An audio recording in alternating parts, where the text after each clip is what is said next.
नमस्कार दोस्तों, Hindi bye twinkle ma'am के इस चैनल में आप सभी का स्वागत है। आज हम यूजीसी नेट के पाठ्यक्रम में लगे हिंदी कहानी चीफ की दावत को पढ़ने जा रहे हैं, जिसके लेखक है भीष्म साहनी।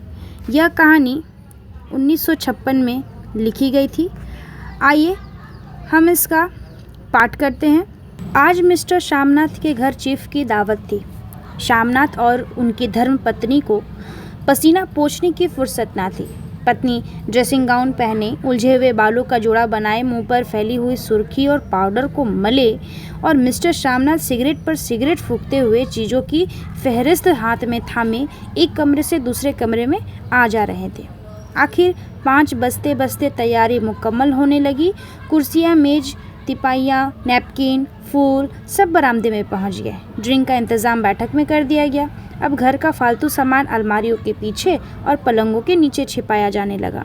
तभी श्यामनाथ के सामने सहसा एक अड़चन खड़ी हो गई। माँ का क्या होगा? इस बात की ओर ना उनका और ना उनकी कुशल गृहिणी का ध्यान गया था। मिस्टर श्यामनाथ श्रीमती की ओर घूमकर अंग्रेजी में बोले, माँ का क्या होगा? श्रीमती काम करते करते ठहर गई और थोड़ी देर तक सोचने के बाद बोली, इन्हें पिछवाड़े इनकी सहेली के घर भेज दो। रात भर बेशक वहीं रह ले, कल आ जाएं। श्यामनाथ सिगरेट मुंह में रखे सिकुड़ी आंखों से श्रीमती के चेहरे की ओर देखते हुए पल भर सोचते रहे। फिर सिर हिला कर बोले, नहीं, मैं नहीं चाहता कि उस बुढ़िया का आना जाना यहाँ फिर से शुरू हो। पहले ही बड़ी मुश्किल से बंद किया था। माँ से कही कि जल्दी ही खाना खा के शाम को ही अपनी कोठरी में चली जाए। मेहमान कहीं 8 बजे आएंगे, इससे पहले ही अपने काम से निपट ले।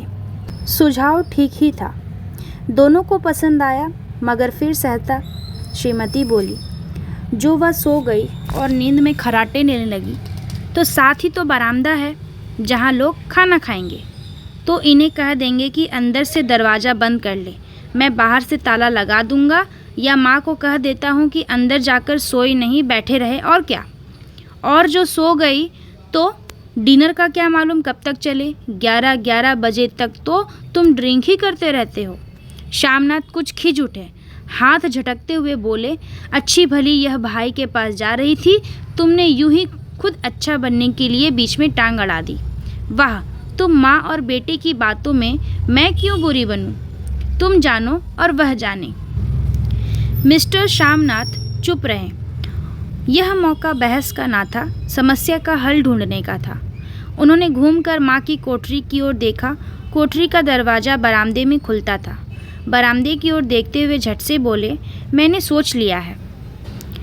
और उन्हीं कदमों माँ की कोठरी के बाहर जा खड़े हुए। माँ का दीवार के साथ एक चौकी पर बैठी, दुपट्टे में मुंह सिर लपेटे माला जप कर रही थी। सुबह से तैयार होती देखते हुए माँ का भी दिल धड़क रहा था। बेटे के दफ्तर का बड़ा साहब घर पर आ रहा है, सारा काम सुबह से चल जाए। माँ ने धीरे से मुंह पर से दुपट्टा हटाया और बेटे को देखते हुए कहा, आज मुझे खाना नहीं खाना है। बेटा, तुम जो जानते हो, मांस मछली बने तो मैं कुछ नहीं खाती। जैसे भी हो अपने काम से जल्दी निपट लेना, अच्छा बेटा? और माँ, हम लोग पहले बैठक में बैठेंगे, उतनी देर तुम यहाँ बरामदे में बैठना। फिर जब हम यहाँ आ जाएं तो तुम गुसल खाने के रास्ते बैठक में चली जाना। माँ अवाक बेटे का चेहरे देखने लगी, फिर धीरे से बोली, अच्छा बेटा। और माँ, आज जल्दी सो नहीं जाना, तुम्हारे खर्राटे की आवाज़ दूर तक जाती है। माँ लज्जित सी आवाज़ में बोली, क्या करूँ बेटा, मेरे बस की बात नहीं है। जब से बीमारी से उठी हूँ, नाक में सांस नहीं ले सकती। मिस्टर श्यामनाथ ने इंतज़ाम तो कर दिया, फिर भी उनकी उधेड़ बुन खत्म नहीं हुई। जो चीफ अचानक उधर आ निकला तो 8-10 मेहमान होंगे, देसी अफसर, उनकी स्त्रियां होंगी, कोई भी गुसल खाने की तरफ जा सकता है। क्षोभ और क्रोध में वह झुंझलाने लगी। एक कुर्सी को उठाकर बरामदे में कोठरी के बाहर रखते हुए बोले, आओ माँ, इस पर ज़रा बैठो तो। माँ माला संभालती, पल्ला ठीक करती उठी और धीरे से कुर्सी पर आकर बैठ गई। यूँ नहीं माँ, टांगे ऊपर चढ़ाकर नहीं बैठते, यह खाट नहीं है। माँ ने टांगे नीचे उतार ली। और खुदा के वास्ते नंगे पाँव नहीं घूमना। ना ही वह खड़ाऊ पहनकर सामने आना। किसी दिन तुम्हारी यह खड़ाऊ उठाकर मैं बाहर फेंक दूंगा। माँ चुप रही। कपड़े कौन से पहनोगी माँ? जो है वही पहनूंगी बेटा, जो कहो पहन लूँ। मिस्टर श्यामनाथ सिगरेट मुंह में रखे फिर अधखुली आंखों से माँ की ओर देखने लगे और माँ के कपड़ों की सोचने लगे। श्यामनाथ हर बात में तरतीब चाहते थे। घर का सब संचालन उनके अपने हाथ में था। खुटिया कमरों में कहाँ लगाई जाए, बिस्तर कहाँ पर बिछे, किस रंग के पर्दे लगाए जाएं, श्रीमती कौन सी साड़ी पहने, मेज किस साइज की हो। श्यामनाथ को चिंता थी कि अगर चीफ का साक्षात माँ से हो गया तो कहीं लज्जित होना पड़े। माँ को सिर से पांव तक देखते हुए बोले, तुम सफ़ेद कमीज और सफ़ेद सलवार पहन लो माँ। पहन के आओ तो ज़रा देखूं। माँ धीरे से उठी और अपनी कोठरी में कपड़े पहनने चली गई। यह माँ का झमेला ही रहेगा। उन्होंने फिर अंग्रेजी में अपनी स्त्री से कहा, कोई ढंग की बात हो तो भी कोई कहे, अगर कहीं कोई उल्टी सीधी बात हो गई, चीफ को बुरा लगा तो सारा मज़ा जाता रहेगा। माँ सफ़ेद कमीज़ और सफ़ेद सलवार पहनकर बाहर निकली। छोटा सा कद, सफ़ेद कपड़ों में लिपटा छोटा सा सूखा हुआ शरीर, धुंधली आंखें, केवल सिर के आधे झड़े हुए बाल पल्ले की ओट में छिपा पाए थे। पहले से कुछ ही कम कुरूप नज़र आ रही थी। चलो ठीक है, कोई चूड़ियाँ वूड़ियाँ हो तो पहन लो, कोई हर्ज नहीं। चूड़ियाँ कहाँ से लाऊं बेटा, तुम तो जानते हो सब जेवर तुम्हारे पढ़ाई में बिक गए। यह वाक्य श्यामनाथ को तीर की तरह लगा। तिनक कर बोले, यह कौन सा राग छेड़ दिया माँ? सीधा कह दो नहीं है जेवर, बस। इससे पढ़ाई वढ़ाई का क्या ताल्लुक़ है? जो जेवर बिका तो कुछ बनकर ही आया हूँ। नीरा लडूरा तो नहीं लौट आया। जितना दिया था उससे दुगना ले लेना। मेरी जीभ जल जाए बेटा, तुमसे जेवर लूँगी। मेरे मुंह से यूं ही निकल गया, जो होते तो लाख बार पहनती। 5:30 बज चुके थे। अभी मिस्टर श्यामनाथ को खुद भी नहा धोकर तैयार होना था। श्रीमती कब की अपने कमरे में जा चुकी थी। श्यामनाथ जाते हुए एक बार माँ को हिदायत देकर कहा, माँ रोज़ की तरह गुमसुम बन के नहीं बैठी रहना। अगर साहब इधर आ निकले और कोई बात पूछे तो ठीक से बात का जवाब देना। मैं न पढ़ी न लिखी बेटा, मैं क्या बात करूँगी, तुम कह देना। माँ अनपढ़ है, कुछ जानती समझती नहीं, वह नहीं पूछेगा। 7 बजते बजते माँ का दिल धक धक करने लगा। अगर चीफ सामने आ गया और उसने कुछ पूछा तो वह क्या जवाब देंगी? अंग्रेज को तो दूर से ही देखकर घबरा उठती थी। यह तो अमेरिकी है, ना मालूम क्या पूछे, मैं क्या कहूँगी। माँ का जी चाहा कि चुपचाप पिछवाड़े विधवा सहेली के घर चली जाए, मगर बेटे के हुक्म को कैसे टाल सकती थी। चुपचाप कुर्सी पर से टांगे लटकाए वहीं बैठी रही। एक कामयाब पार्टी वह है जिसमें ड्रिंक कामयाबी से चल जाए। श्यामनाथ की पार्टी सफलता के शिखर चुभने लगी। वार्तालाप उसी रौ में बह रहा था जिस रौ में गिलास भरे जा रहे थे। कहीं कोई रुकावट ना थी, कोई अड़चन ना थी। साहब को विस्की पसंद आई थी, मेम साहब को पर्दे पसंद आए थे, सोफ़ा कवर का डिज़ाइन पसंद आया था, कमरे की सजावट पसंद आई थी। इससे बढ़कर क्या चाहिए? साहब तो ड्रिंक के दूसरे दौर में ही चुटकुले और कहानियाँ कहने लग गए थे। दफ्तर में जितना रोब रखते थे, यहाँ पर उतने ही दोस्त परवर हो रहे थे। और उनकी स्त्री काला गाउन पहने, गले में सफ़ेद मोतियों का हार, सेंट और पाउडर की महक से ओत-प्रोत कमरे में बैठी सभी स्त्रियों की आराधना का केंद्र बनी हुई थी। बात बात पर हंसती, बात बात पर सिर हिलाती और श्यामनाथ की स्त्री से तो ऐसे बातें कर रही थी जैसे उनकी पुरानी सहेली हो। और इसी रो में पीते पिलाते 10:30 बज गए। वक्त गुजरते पता ही ना चला। आखिर सब लोग अपने अपने गिलासों में से आखिरी घूंट पीकर खाना खाने के लिए उठे और बैठकर से बाहर निकले। आगे आगे श्यामनाथ रास्ता दिखाते हुए, पीछे चीफ और दूसरे मेहमान। बरामदे में पहुंचते ही श्यामनाथ सहसा ठिठक गए। जो दृश्य उन्होंने देखा, उनकी टांगें लड़खड़ा गई और क्षण भर से सारा नशा हिरन होने लगा। बरामदे में ऐन कोठरी के बाहर माँ अपनी कुर्सी पर ज्यों की त्यों बैठी थी, मगर दोनों पांव कुर्सी की सीट पर रखे हुए और सिर दाएं से बाएं और बाएं से दाएं झूल रहे थे। और मुंह में से लगातार गहरे खर्राटों की आवाज़ें आ रही थी। जब सिर कुछ देर के लिए टेढ़ा होकर एक तरफ को थम जाता तो खर्राटे और भी गहरे हो जाते, और फिर जब झटके से नींद टूटती तो सिर फिर दाएं से बाएं झूलने लगते। पल्ला सिर पर से खिसक आया था और माँ के झरे हुए बाल आधे गंजे सिर पर अस्त व्यस्त बिखर रहे थे। देखते ही श्यामनाथ क्रुद्ध हो उठे। जी चाहा कि माँ को धक्का देकर उठा दे और उन्हें कोठरी में धकेल दे, मगर ऐसा करना संभव ना था। चीफ और बाकी मेहमान पास खड़े थे। माँ को देखते ही देसी अफसरों की कुछ स्त्रियां हंस दी कि इतने में चीफ ने धीरे से कहा, पुअर डियर। माँ हड़बड़ा के उठ बैठी। सामने खड़े इतने लोगों के देखकर ऐसी घबराई कि कुछ कहते ना बना। झट से पल्ला सिर पर रखती हुई खड़ी हो गई और ज़मीन को देखने लगी। उनके पांव लड़खड़ाने लगे और हाथों की उंगलियां थरथर कांपने लगी। माँ, तुम जाके सो जाओ, तुम क्यों इतनी देर तक जाग रही थी? और खिसियाई हुई नज़रों से श्यामनाथ चीफ के मुंह की ओर देखने लगे। चीफ के चेहरे पर मुस्कुराहट थी। वह वहीं खड़े खड़े बोले, नमस्ते। माँ ने झिझकते हुए अपने में समेटते हुए दोनों हाथ जोड़े, मगर एक हाथ दुपट्टे के अंदर माला को पकड़े हुए था, दूसरा बाहर। ठीक तरह से नमस्ते भी ना कर पाई। श्यामनाथ इस पर भी खिन्न हो उठे। इतने में चीफ ने अपने दायां हाथ मिलाने के लिए माँ के आगे किया और माँ घबरा उठी। माँ, हाथ मिलाओ। पर हाथ कैसे मिलाती?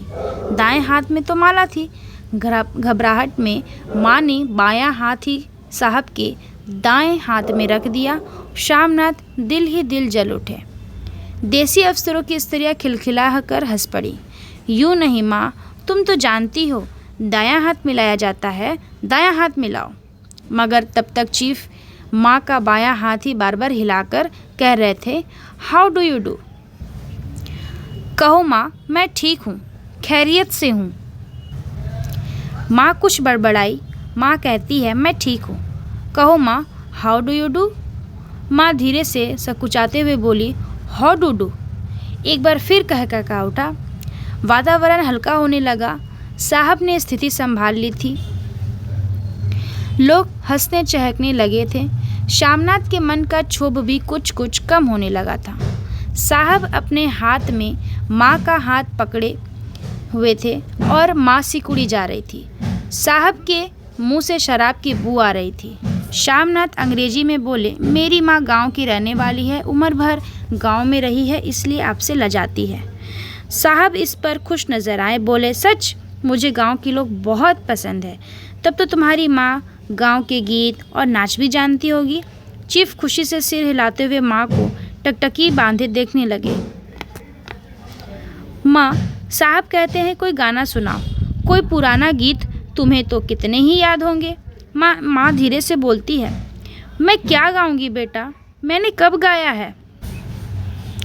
वाह माँ, मेहमान का कहा भी कोई टालता है। साहब इतना रिज से कहा है, नहीं गाओगी तो साहब बुरा मानेंगे।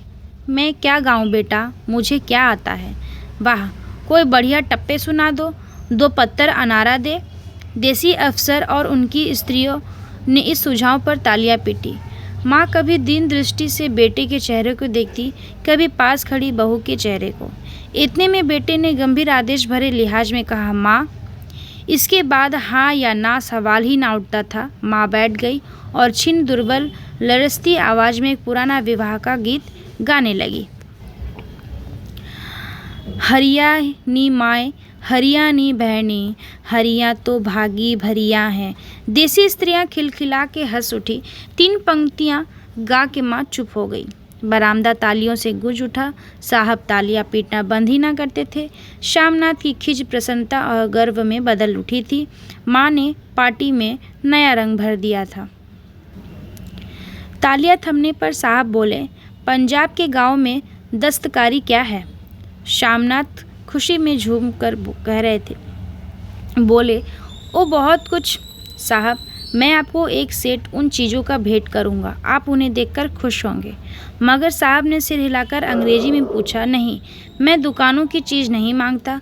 पंजाबियों के घरों में क्या बनता है, औरतें खुद क्या बनाती हैं। श्यामनाथ कुछ सोचते हुए बोले, लकड़ियाँ गुड़ियाँ बनाती हैं और फुलकारियाँ बनाती हैं। फुलकारी क्या? श्यामनाथ फुलकारी का मतलब समझाने की असफल चेष्टा करने के बाद माँ को बोले, क्यों माँ, कोई पुरानी फुलकारी घर में है? माँ चुपचाप अंदर गई और अपनी पुरानी फुलकारी उठा लाई। साहब बड़ी रुचि से फुलकारी देखने लगे। पुरानी फुलकारी थी, जगह जगह से उसके तागे टूट रहे थे, कपड़ा फटने लगा था। साहब की रुचि को देखकर श्यामनाथ बोले, यह फटी हुई है साहब, मैं आपको नई बनवा दूंगा। माँ बना देंगी। क्यों माँ? साहब को फुलकारी बहुत पसंद है, इन्हीं ऐसी ही एक फुलकारी बना दोगी ना? माँ चुप रही, फिर डरते डरते धीरे से बोली, अब मेरी नज़र कहाँ है बेटा, बूढ़ी आंखें क्या देखेंगी? मगर माँ का वाक्य बीच में ही तोड़ते हुए श्यामनाथ साहब को बोले, वह ज़रूर बना देगी, आप उसे देखकर खुश होंगे। साहब ने सिर हिलाया, धन्यवाद किया और हल्के हल्के झूमते हुए खाने की मेज़ की ओर बढ़ गए। बाकी मेहमान भी उनके पीछे पीछे हो लिए। जब मेहमान बैठ गए और माँ पर से सबकी आंखें हट गई तो माँ धीरे से कुर्सी पर से उठी और सबसे नज़रें बचाते हुई अपनी कोठरी में चली गई। मगर कोठरी में बैठने की देर थी कि आंखों से छल छल आंसू बहने लगे। वह दुपट्टे से बार बार उन्हें पोंछती, पर वह बार बार उमड़ आते, जैसे बरसों का बांध तोड़कर उमड़ आए हों। माँ ने बहुतेरा दिल को समझाया, हाथ जोड़े, भगवान का नाम लिया, बेटे को चिरायु होने की प्रार्थना की, बार बार आंखें बंद की, मगर आंसू बरसात के पानी की तरह जैसे थमने में ही ना आते थे। आधी रात का वक्त था। मेहमान खाना खाकर एक एक करके जा चुके थे। माँ दीवार से सट कर बैठी आंखें फाड़े दीवार को देखे जा रही थी। घर के वातावरण में तनाव ढीला पड़ चुका था। मोहल्ले की निस्तब्धता श्यामनाथ के घर भी छा चुकी थी। केवल रसोई में प्लेटों के खनखने की आवाज़ आ रही थी। तभी सहसा माँ की कोठरी का दरवाज़ा जोर से खटकने लगा। माँ, दरवाज़ा खोलो। माँ का दिल बैठ गया। हड़बड़ा कर उठ बैठी। क्या मुझसे फिर कोई भूल हो गई? माँ कितनी देर से अपने आप को कोस रही थी कि क्यों उन्हें नींद आ गई, क्यों वह उगने लगी। क्या बेटे ने अभी तक क्षमा नहीं किया? माँ उठी और कांपते हाथों से दरवाज़ा खोल दिया। दरवाज़ा खुलते ही श्यामनाथ झूमते हुए आगे बढ़ाए और माँ को आलिंगन में भर लिया। ओ अम्मी, तुमने तो आज रंग ला दिया। साहब तुमसे इतनी खुश हुए कि क्या कहूँ। ओ अम्मी, अम्मी। माँ की छोटी सी काया सिमटकर बेटे के आलिंगन में छिप गई। माँ की आंखों में फिर आंसू आ गए। उन्हें पोंछती हुई धीरे से बोली, बेटा तुम मुझे हरिद्वार भेज दो, मैं कब से कह रही हूँ। नाथ का झुमना सहसा बंद हो गया और उनकी पेशानी फिर से तनाव के बल पड़ने लगी। उनकी बाहें माँ के शरीर पर से हटाई। क्या कहा माँ? यह कौन सा तुमने फिर से राग छेड़ दिया? श्यामनाथ का क्रोध बढ़ने लगा। बोलते गए, तुम मुझे बदनाम करना चाहती हो ताकि दुनिया कहे कि बेटा माँ को पास नहीं रख सकता? नहीं बेटा, अब तुम अपनी बहू के साथ जैसा मन चाहे रहो। मैंने अपना खा पहन लिया, अब यहाँ क्या करूँगी? जो थोड़े दिन जिंदगानी के बाकी हैं, भगवान का नाम लूँगी। तुम मुझे हरिद्वार भेज दो। तुम चली जाओगी तो फुलकारी कौन बनाएगा? साहब से तुम्हारे सामने ही फुलकारी देने का इकरार किया है। मेरी आंखें अब नहीं है बेटा जो फुलकारी बना सको। तुम कहीं और से बनवा लो, बनी बनाई ले लो। माँ, तुम मुझे धोखा दे के यूँ चली जाओगी, मेरा बनता काम बिगाड़ोगी। जानती नहीं, साहब खुश होगा तो मुझे तरक्की मिलेगी। माँ चुप हो गई, फिर बेटे के मुंह की ओर देखते हुए बोली, क्या तेरी तरक्की होगी? क्या साहब तेरी तरक्की कर देगा? क्या उसने कुछ कहा है? कहा नहीं, मगर देखती नहीं कितना खुश गया है। कहता था जब तेरी माँ फुलकारी बनाना शुरू करेंगी तो मैं देखने आऊँगा कि कैसे बनाती है। जो साहब खुश हो गया तो मुझे इससे बड़ी नौकरी भी मिल सकती है। मैं बड़ा अफसर बन सकता हूँ। माँ के चेहरे का रंग बदलने लगा। धीरे धीरे उनका झुर्रियाँ भरा मुँह खिलने लगा। आँखों में हल्की हल्की चमक आने लगी। तो तेरी तरक्की होगी बेटा। तरक्की यूं ही हो जाएगी।